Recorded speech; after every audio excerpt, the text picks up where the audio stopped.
பிரைசலால் கர்த்தருக்கே துதிகன மகிமை உண்டாவதாக.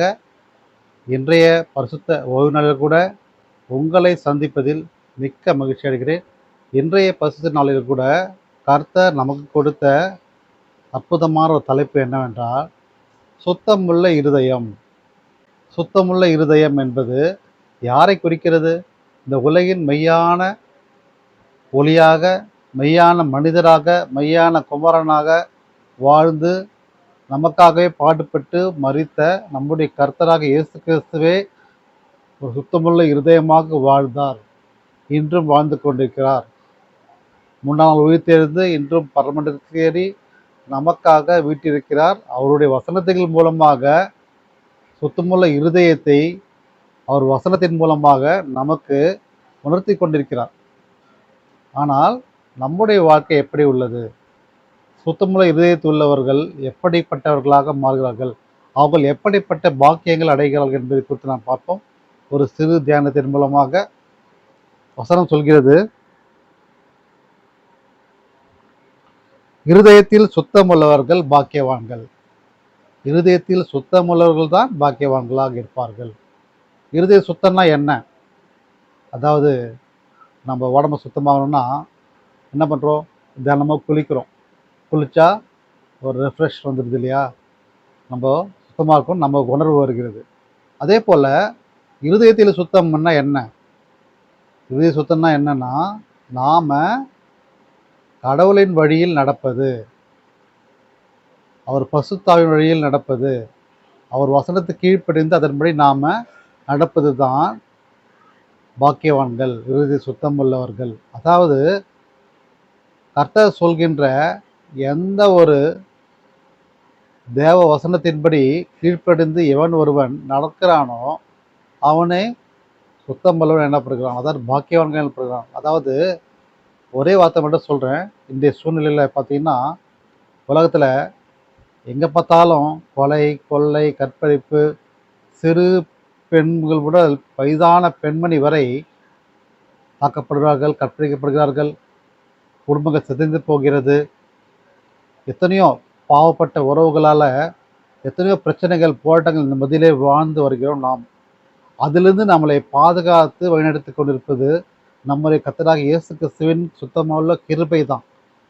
அவர் பரிசுத்தமுள்ள இருப்பதனால்தான் இன்றைய தினத்தில் கூட அவர் வசனத்தின் மூலமாக நம்மளை பரிசுத்தப்படுத்தி கொள்ளும்படியாக கர்த்தர் இன்றைய நாளை கொடுத்திருக்கிறார். ஒரு வசனம் சொல்லணும்னா எனக்கு தெரிஞ்சிருக்கும், கண்களால் எவன் ஒருவன் தவறாக பார்க்கிறானோ அது கூட பாவத்திற்கு சமம் என்பது. நம்ம தப்பு பண்ணால் மட்டும்தான் கிடையாது, மனசால நினைச்சா கூட அது பாவம்தான், கண்களால் பார்த்தா கூட அது பாவம்தான் என்று ஆண்டவர் உரைக்கிறார்.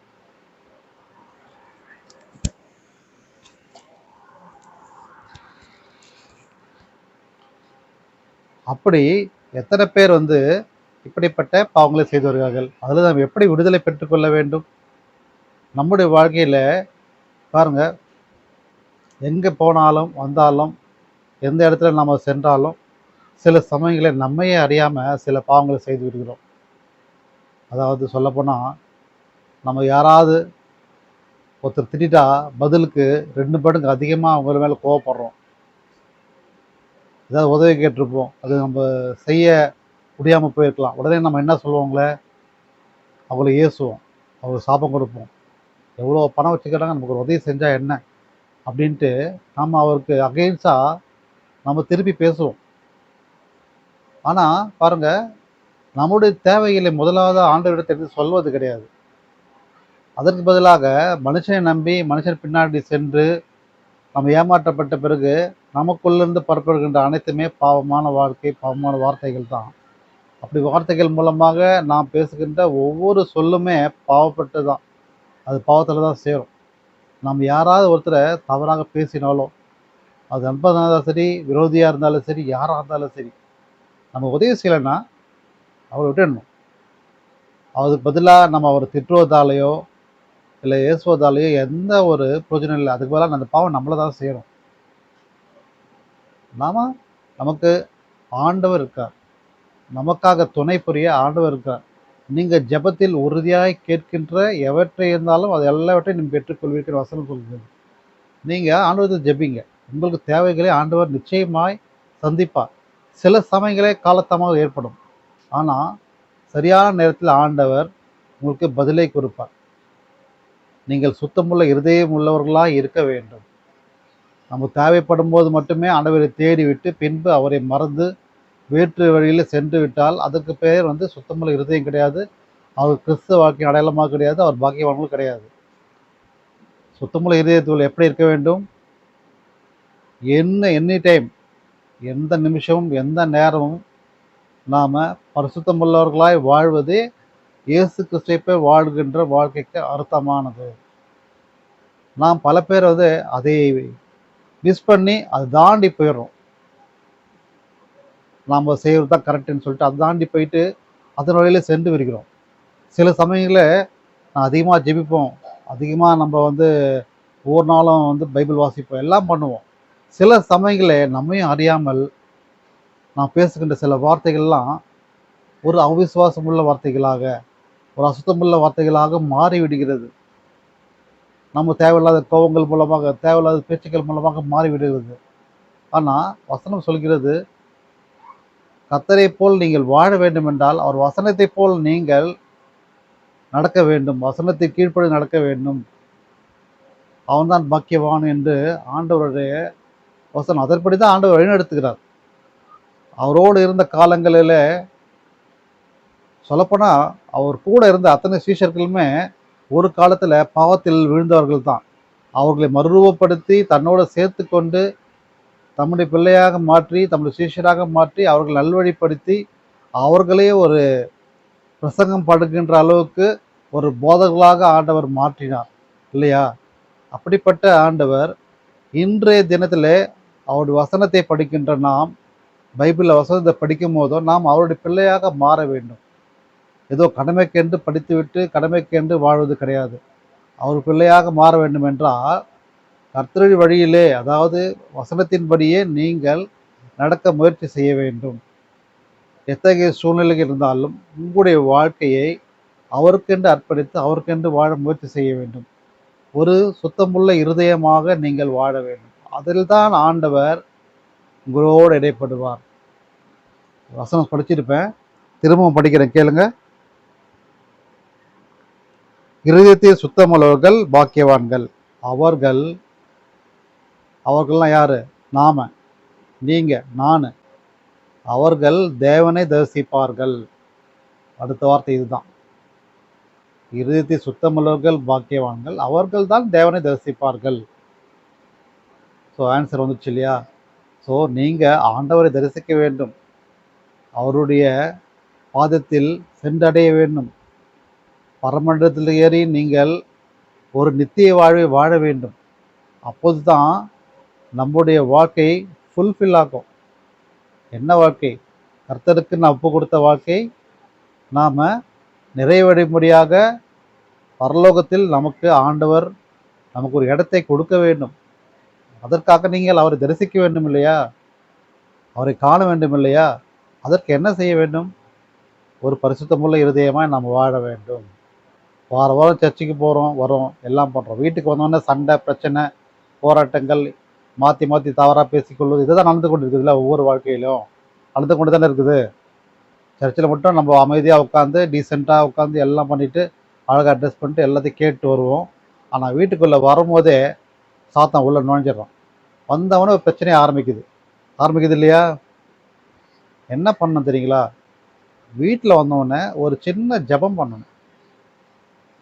சர்ச் போய் ஒரு சின்ன ஜபம் பண்ணும்போதோ நமக்குள்ளே இருக்கின்ற சாத்தானுடைய கிரியைகள்லாம் வெளியே போயிட்டு ஒரு ஆசீர்வாதமான ஒரு வரம் உங்களுக்குள்ளே வரும்.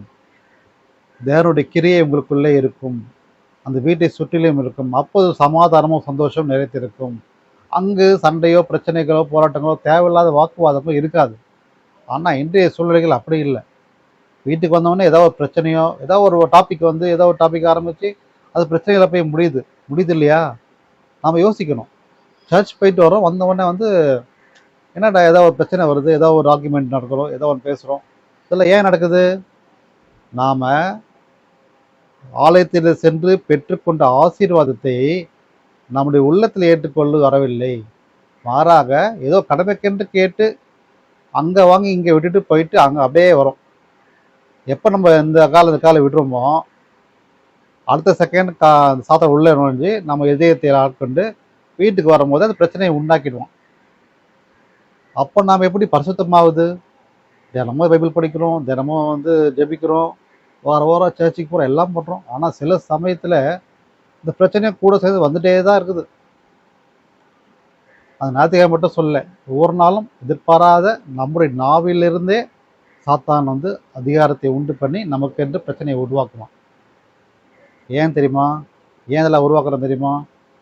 நீங்கள் நல்லவராக மாறக்கூடாது, நீங்கள் ஆண்டவர் பிள்ளையாக மாறக்கூடாது, நீங்கள் நீதிமானாக இருக்கக்கூடாது, நீங்கள் பசுத்தமுள்ளவாக இருக்கக்கூடாது, நீங்கள் சுத்தமுள்ள இருதயமுள்ளதாக இருக்கக்கூடாது என்று சாத்தானுடைய அளவிட முடியாத ஆசை இல்லையா?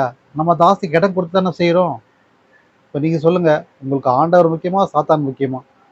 ஆண்டவரை முக்கியத்துவம் கொடுத்து யாராக இருந்தாலும் நீங்கள் எனி டைம் ஆண்டவரை பற்றும் விசுவாசத்தை நிலைத்திருக்க வேண்டும்.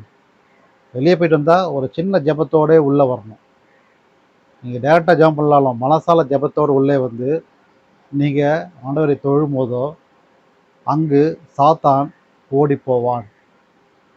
இந்த வீட்டில் இருக்கின்ற அந்த பிரச்சனைகள்லாம் மறைய பண்ணும்படியாக ஒரு சமாதானத்தை நிலவும்படியாக ஆண்டவர் கொடுப்பார். நீங்கள் ட்ரை பண்ணி பாருங்கள். இதுவே நான் அப்படி செய்யலைன்னா இன்று முதல் நீங்கள் அதை ட்ரை பண்ணுங்கள். அப்போது நாம் பெற்றுக்கொண்ட ஆசீர்வாதத்தை நம்மை சுற்றியுள்ள மக்கள் இருக்காங்க இல்லையா? யார்? கிறிஸ்தவ மக்களை சுற்றி இருக்காங்க? இல்லை, எத்தனையோ மதத்தினர் இருக்காங்க. முஸ்லீம் இருக்கலாம், ஹிந்துஸ் இருக்கலாம். ஸோ பல்வேறுபட்ட மக்கள் இருக்காங்க. அவங்களுக்கு என்று நீங்கள் ஜெபிக்க வேண்டும். அவர் இதை பண்ணுங்க அதை பண்ணுங்கன்னு சொல்லக்கூடாது. அவருக்காக நீங்கள் ஜெபிக்கணும். அவங்களுக்காக ஏதாவது கேட்குறாங்கன்னா அவங்களுக்காக நீங்கள் ஜெபிக்கணும். நமக்காக ஏதாவது பேசுவாங்க, இந்த மாதிரி கஷ்டம் இருக்குது அந்த மாதிரி கஷ்டம் இருக்குது சொல்லும் போதோ அவங்க ஜெபம் பண்ணுங்கன்னு சொல்ல மாட்டாங்க சில டைமில். ஆனால் அந்த கஷ்டத்தை நம்ம நோக்கி சொல்கிறாங்க பார்த்தீங்களா? அதுக்கு என்ன அடையாளம் தெரியுமா? ஆண்டவர் உங்களுக்கு அதை உணர்த்துகிறார். நீ அவங்களுக்காக ஜெபம் பண்ணுன்னு சொல்லி அவள் வாழ்கின்றே சொல்ல வைத்து நாம் ஜெபிக்கின்றவர்களாக நம்மளை மாற்றுகிறார். நாம் அது ஒரு கடமையான அதுதான். ஒரு கிறிஸ்தவன் இடத்துல ஒரு பிரச்சனை நிற்கிறது என்றால் மற்றவங்க மூலமாக நீ அவருக்காக ஜெபம் பண்ணு என்று ஆண்டவர் உரைக்கின்ற ஒரு சொல், அது ஒரு செயல். அது நிறைய பேர் அதை நம்ம தெரிஞ்சோ நம்ம சில டைம் அது புரியாமல் கூட இருக்கலாம். ஒரு பிரச்சனை நம்ம நோக்கி வருது, நம்ம சொல்கிறாங்க இப்படி இருக்குது அப்படி இருக்குன்ட்டு. எதுக்காக நம்ம எடுத்து சொல்கிறாங்க? சொந்தங்கள் சொல்லலாம், உறவுகள் சொல்லலாம், அக்கப்பகுதியில் சொல்லலாம். ஆனால் ஏன் சொல்கிறாங்க? ஆண்டவர் நம்மளை கிறிஸ்தவர்களாக படைத்தது எதற்காக தெரியுமா? நன்மை செய்வதற்காக. யாராவது நமக்கு உதவி கேட்டால் அல்லது கேட்கலனாலும் அது உணர்ந்து கொள்ளும்படியான ஒரு திரையாணியை ஆண்டவர் நமக்குள்ளே கொடுத்திருக்கிறார். அந்த ஒரு மகிமையை கொடுத்திருக்கிறார். அந்த ஒரு ஞானத்தை ஆண்டவர் கொடுத்திருக்கிறார். எப்படி தெரியுமா? ஆலயத்தில் சென்று நம்ம வசனத்தை கேட்பது மட்டுமல்ல, நாம் தினமும் படிக்கின்ற வேத வாக்கியத்தின் மூலமாக செய்கின்ற ஜெபத்தின் மூலமாக ஆண்டவர் நமக்குள்ளே 1/1, அதாவது இங்கில் சொட்டு சொட்டாக எப்படி சொட்டு சொட்டாக வருதோ அதே போல் பாயிண்ட் ட்ராப் பை ட்ராப்பாக அந்த ஆசீர்வாதத்தை ஒவ்வொரு நிமிஷத்துக்கும் கொடுத்து கொண்டே இருப்பார். ஒவ்வொரு நிமிஷம்னா பாருங்கள், ஒரு நாளைக்கு எத்தனை நிமிஷம் இருக்குது. அப்படி நம்மளை மெருகேற்றி கொண்டிருப்பார். எதற்காக? நாம் எந்த வகையில் பாவத்தில் விழுந்து விடாமல் நம்மளை பரிசுத்தமாய் மாற்றுவதற்காக, பரிசுத்தமுள்ள இதயத்தை நமக்கு கொடுப்பதற்காகத்தான் இப்படிப்பட்ட காரியங்களை ஆண்டவர் நமக்குள்ளே வைத்திருக்கிறார். அதாவது அவருடைய உள்ளங்கையிலே வைத்து நம்மளை பராமரித்து நம்மளை பரிசுத்தவான்களாக மாற்றி கொண்டிருக்கிறார். சரி, நான் பரிசுத்தவான்களாக மாற்றி என்ன பிரயோஜனம்னு நீ நினைக்கலாம். அதான் சொன்னேன், பரிசுத்தவான் மாறுவது எதற்கு தெரியுமா? நான் கிறிஸ்துவாக படைப்பது எதற்கு தெரியுமா? மற்றவர்களுக்காக நீங்கள் ஜபிப்பதற்காகத்தான். மற்றவர்களுக்காக நீங்கள் செய்கின்ற ஜபந்தான் ஆசீர்வாதத்தை கொடுக்கும். ஆண்டவர் அவருக்கென்று ஜபித்து அவருக்கென்று பரமண்டத்திலிருந்து இறங்கி மனுஷகுமாராக வரல. மற்றவர்களுக்காகத்தான் அவர் பிறந்தார், மற்றவர்களுக்காகத்தான் அவர் வளர்ந்தார், மற்றவர்களுக்காகத்தான் அவர் வாழ்ந்தார், மற்றவர்களுக்காகத்தான் அவர் உயிரையே கொடுத்தார். அது மதத்துக்கு அப்பாற்பட்டது. நம்முடைய கிறிஸ்தவ வாழ்க்கையின் அடையாளமும் அதுதான். நாம் கிறிஸ்துவலாக பிறப்பது என்பது வெறும் சர்ச்சுக்கு போவதாலேயோ ஜபிப்பதாலேயோ பைபிள் வாசிக்கால மட்டும் நமக்குள்ளே மட்டுமல்ல, நாம் எத்தனையோ பாவத்தில் வீழ்ந்தவர்களுக்காகவும் கஷ்டத்தில் இருப்பவர்களுக்காகவும் பிரச்சனை போராட்டத்தில் மத்தியில் வாழ்ந்து கொண்டிருப்பவர்களுக்காகவும் நாம் ஜெபிப்பது நம்முடைய தலையாய கடமை. அதுவே கிறிஸ்தவ வாழ்க்கையின் அடையாளம். ஆனால் அதெல்லாம் நம்ம செய்கிறது கிடையாது இல்லையா? நம்முடைய வாழ்க்கை செய்ய வேண்டிய விஷயம் என்னென்னா இதுதான். அதாவது ஒரு பரிசுத்தமுள்ள இருதயம் எப்படி இருக்க வேண்டுமென்னா, மற்றவர்களுக்காக நீங்கள் ஜெபிப்பதும், அவர்களுடைய பிரச்சனைகள், போராட்டங்கள், அவர் சாபங்கள், அவருடைய பில்லி சூன்ய கட்டுகள் எல்லாமே உங்களுடைய ஜெபத்தின் மூலமாக, உங்கள் பரிசுத்த ஆவியின் அக்கினி அபிஷேகத்தின் மூலமாக, அந்த ஜெபத்தின் மூலமாக தான் அதெல்லாம் விரட்டி அடிக்கப்பட முடியும். அதற்கு நீங்கள் உங்களை தகுதிப்படுத்தி கொள்ள வேண்டும். அந்த தகுதி தான் கர்த்தரை முழுமையாக ஏற்றுக்கொண்டு அவர் வழியிலே தொடர்ந்து ஒவ்வொரு நிமிஷமும் அவரை பற்றும் விசுவாசத்தில் தான் உள்ளது. அந்த விசுவாசத்திலே நாம் வாழ்கின்ற வாழ்க்கையில் தான் உள்ளது. அங்கு சாத்தானுக்கு இடம் கிடையாது. அப்போது சாத்தானுக்கு என்ன வேலை? பரிசுத்தமுள்ளவனுக்கு இடம் இல்லைன்னா அங்கே யார் உள்ளே வருவா? நம்முடைய ஆண்டவர் உள்ளே வந்துடுவார். ஆண்டவர் உள்ளே வந்த பிறகு சாத்தான் இருப்பானா? அவன் வேற ஒருத்தங்கிட்ட போயிடுவான். அது யாருன்னா ஜெபிக்காதவர்கிட்ட, வேதம் வாசிக்காதவர்கிட்ட, நன்மைகள் செய்யாதவர்கிட்ட போயிடுவான். அதாவது யாருன்னா இன்னொரு கிறிஸ்தவங்கிட்டே போயிட்டு அவங்க மாற்றுவான். ஸோ நாம் அப்படிப்பட்டவர்களை அறிந்து கொண்டு தெரிந்து கொண்டு அவர்களுக்காக ஜெபிக்க வேண்டும். நான் கிறிஸ்டியன் மட்டும் ஜெபிப்பதில்லை. ஒரு கிறிஸ்தவன் என்பது அனைவருக்காக ஜெபம் செய்வது தான் கிறிஸ்தவ வாழ்க்கையின் அடையாளம். நான் நமக்கு மட்டும் ஜெபம் பண்ணிட்டு நம்ம மட்டும் நல்லா இருந்தால் போதும்னுக்குது ஆண்டவருக்கு சித்தம் அல்ல. பைபிள் அப்படி எந்த வார்த்தையும் கிடையாது. உனக்கு மட்டும் ஜெபம் பண்ணிட்டு நீ உன்னை மட்டும் காத்துக்கொள் கிடையாது. உன்னை நேசிப்பது போல பிறரையும் நேசி என்று வசனம் உள்ளது. அதுதான் தேவனுடைய அடையாளம். இயேசு கிறிஸ்துவின் அடையாளமே அதுதான். உன்னிடத்தில் அன்பு கொடுப்பதை போல் பிறரிடத்தில் அன்பு கொடுப்பாயாக. இந்த வசனம் அனைவருக்கும் தெரிஞ்சிருக்கும். அந்த அன்பை கொடுக்கணும். அன்பை மட்டும் கொடுக்குறது கிடையாது. நீங்கள் அவருக்காக ஜெபிப்பது, ஆண்ட வார்த்தையை சொல்லி ஜெபிப்பது தான் உள்ளது. அப்போது அவர்கள் ரட்சிப்படைவார்கள். வாய்ப்புகள் உள்ளது. ரட்சிப்பட வாய்ப்பு இருக்குது தானே. நம்ம யாரையும் கூப்பிட தேவையில்லை. ஆட்டோமேட்டிக்காக ஆண்டவர் அவருக்குள்ளே பேசி அவர் ரட்சிப்பை அடையும்படியான ஒரு நாளை ஆண்டவர் கொடுத்து அவர்களை ரட்சிப்படைய செய்வார். நாம் எந்த ஒரு வலுக்கட்டாயமோ எந்த ஒரு முன்னுதாரணமாக பேசுவதாலேயோ அப்படி கிடையாது. ஆண்டவர் அவர்களுக்குள்ளே பேசி நம்முடைய ஜெபத்தின் மூலமாக, நம்முடைய வார்த்தையின் மூலமாக மற்றவர்கள் ரட்சிப்படையும்படியாக ஆண்டவர் மாற்றுவார். அதற்கு உங்களை தகுதிப்படுத்தி கொள்ள வேண்டும். உங்கள் வாழ்க்கையை நீங்கள் தகுதிப்படுத்தி கொண்டால் நீங்கள் மற்றவர்களுக்காக பேசுகின்ற வார்த்தைகள் ரட்சிப்பின் வார்த்தையாக மாறும். மற்றவர் ரட்சிப்பை கொடுக்கின்ற வார்த்தையாக மாறும். நீங்கள் இன்று முதல் ஒரு சுத்தமுள்ள இருதயம் உள்ளவர்களாக நீங்கள் மாறினால் அல்லது மாறும்போதோ நீங்கள் தேவனை ரசிப்பீர்கள். நம்ம இயேசு கிறிஸ்துவை நாம் காண செய்யலாம். நாம் இயேசுவை கண்டாலே போதும். நாம் நினைக்கலாம், இயேசு எப்படி காண முடியும்? நிச்சயமாய் காண முடியும். நீங்கள் தூங்கும்போது உங்களுக்குள்ளே ஆண்டவர் உணர்த்துவார். ஆண்டவர் உண்மையாக வருவார். அதே தடவை நீங்கள் நினச்சிருப்பீங்க, ஏதோ யாரோ பேசுகிறாங்க, ஏதோ அதில் சாத்தான கிரியைகள் இருக்கலாம். ஆனால் சில நன்மைகள் உங்களுக்குள்ளே உருவாகும். அந்த சமயத்தில் இதை செய்யாத, இதை செய்யன்னு சொல்லிட்டு சில விஷயங்கள்லாம் உருவாகும். அப்போவே உங்களுக்கு தோணும், ஆண்டவர் ஏதோ ஒரு வகையில் நமக்கு பேசிகிட்டு இருக்கார், ஏதோ ஒன்று தோணும். அப்போது நீங்கள் உணர்ந்து கொள்ளலாம், நம்ம கூட யாரோ பேசுகிறாங்களே, அடிக்கடி ஒரு தப்பு பண்ணால் அதை செய்யாதுன்னு சொல்கிறாங்களே, யாரோ சொல்கிறாங்களே, உணர்த்துறாங்களேன்னா அது உங்களுடைய ஜெபத்தின் மூலமாக ஆண்டவர் உணர்த்துக்கிட்ட ஒரு உணர்வு தான். ஆனால் அதையெல்லாம் தாண்டி நான் இதை தான் செய்வேன்னு செய்யும் போதோ அது சாத்தானின் கிரியை உள்ளே வேலை செய்யுது. நீ நன்மை செய்யாமல் தீமையை நோக்கி வா, இதை பண்ணாத, இதை மட்டும் பண்ணு அப்படின்னு சொல்லிட்டு சில சமயத்தில் சாத்தான் உள்ளே வேலை செய்வான்.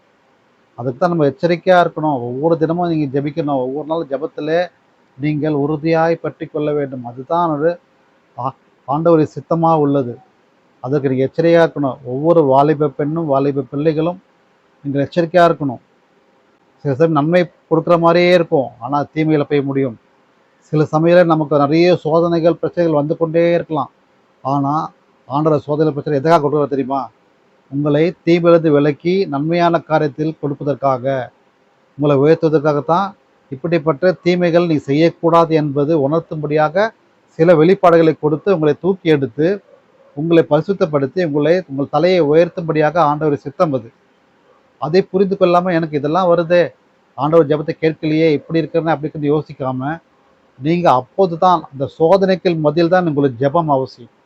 அந்த சோதனைகள் மத்தியில் தான் உங்களுடைய பரிசுத்த ஆவியின் அந்த மகிமையான ஜெபம் அவசியம். நீங்கள் பரிசுத்த ஆவியை பெற்றுக்கொள்ள வேண்டும் என்றால் நீங்கள் அதிகமாய் ஜெபிக்க வேண்டும், விசுவாசத்தில் ஜெபிக்க வேண்டும், உண்மையாக நேசிக்க வேண்டும். ஒவ்வொரு நாளும் அவர் வசனத்தை தியானம் பண்ணி அதில் கீழ்ப்படி நடக்க வேண்டும். நீங்கள் எந்த வகையிலும் அவிசுவாசம் என்ற வார்த்தை இருக்கக்கூடாதபடி விசுவாசத்தினாலே நீங்கள் வாழ்க்கையை வாழ வேண்டும். அப்போது உங்கள் ஆண்டவர் உங்கள் தலையை உயர்த்துவார். உங்கள் பிறப்பு அசுத்தத்துக்கு அல்ல, அசுத்தத்துக்கே ஆண்டவர் உங்களை பிறக்க செய்திருக்கிறார். உங்களை ஒரு கிறிஸ்தவ வாழ்க்கை அடையாளமாய் மாற்றியிருக்கிறார். உங்கள் மூலமாக அநேகருக்கு ரட்சிப்பை கொடுக்கின்றவர்களாய் உங்களை மாற்றுவதற்காகத்தான் ஆண்டவர் சித்தமாக உள்ளது. நீங்கள் அதை செய்வீர்கள் என்று விசுவாசிக்கிறேன்.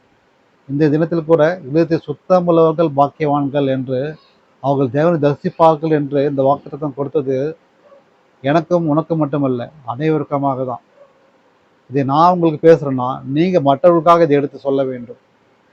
நீங்கள் ஆண்டவரை தரிசிக்க வேண்டும் என்றால் இறுதியை சுத்தமாக வைத்துக் கொள்ளுங்கள்.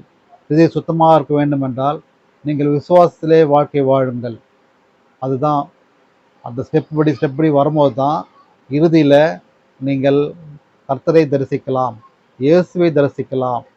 அந்த தரிசனம் பரலோகத்தில் நமக்கென்று ஆயத்தப்பட்டிருக்கின்ற அந்த நித்திய வாழ்வை நீங்கள் அடைவதற்கான அடையாளமாக இருக்கும்.